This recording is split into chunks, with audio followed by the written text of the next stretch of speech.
கடன் தீர்ந்து வருமானம் பெருக முத்து பூஜை.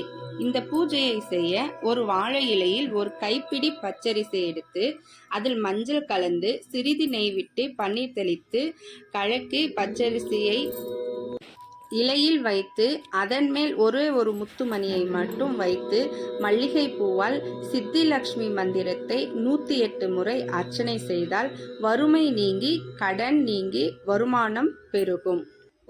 இந்த சித்திலட்சுமி மந்திரத்தை சுக்கிர ஓரையில், அதாவது 9/5/2025 வெள்ளியுடன் கூடிய அஸ்த நட்சத்திரத்தில் சுக்கிர ஓரையில் 108 முறை ஓத வேண்டும். இந்த நாள் 12 வருடத்திற்கு ஒரு முறை மட்டுமே வரும். அதாவது ரிஷப லக்னமும் அஸ்த நட்சத்திரமும் சேர்ந்து வரும். எனவே இந்த நாளை தவற விடாதீர்கள்.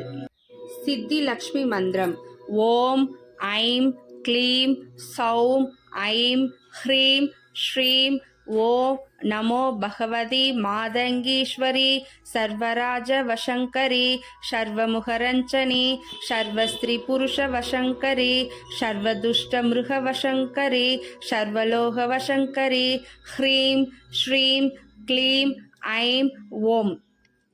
இந்த மந்திரத்தை 108 முறை மல்லிகை பூவால் அந்த முத்துவை அர்ச்சனை செய்ய வேண்டும்.